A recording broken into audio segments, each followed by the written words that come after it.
It's one of the things that makes art so wonderful, being able to bring together two very different exhibitions and join them through a simple concept. That's the focus of the latest installation at the Lake Country Art Gallery, with two showcases tied together through the common theme of natural interactions. Whatever people get out of painting is just as valuable to me and hopefully to them as what I get out of the painting, what I think it's about. For Jim Kalnin, it's the bonds of human culture that create a focus on the connection of worldviews with ecological studies.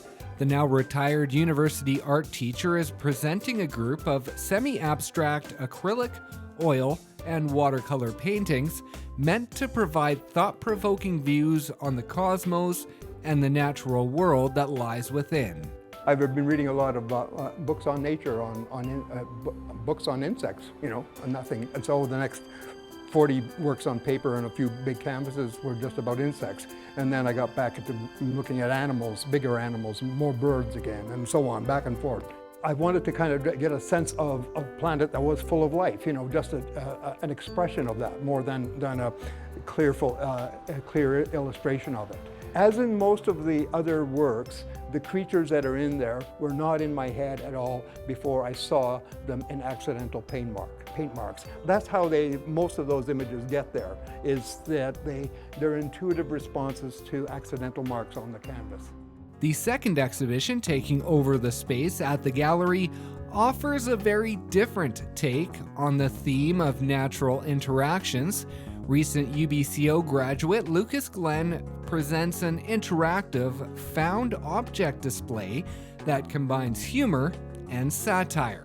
It focuses on the relationship between the media and consumerism in creating an image of hyper-masculinity throughout the early 20th century.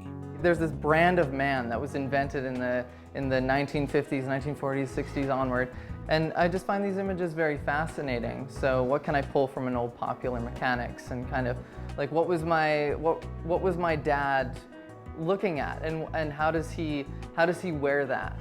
How does he present himself, use that to present himself? I wanted to create this wall with two guns aimed at the crown, the head of a buck, and create this kind of image that sells something to you. So it pulls you in and then takes you back, and then you can kind of go, oh, okay, so this idea of what a real man and a real weapon is and real power is kind of, it's constructed and put together a lot like my work is.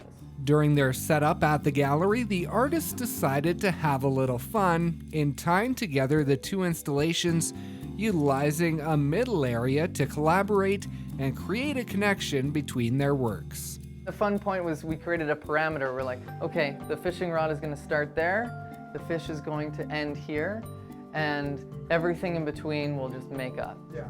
We allowed ourselves even more here than we do in our own work to be playful, to just goof around, The exhibition, titled Wildmen, will run until November 14th at the Lake Country Art Gallery. For more information, visit lakecountryartgallery.ca. Reporting for Go on Shaw TV, I'm Brendan Osborne in Lake Country.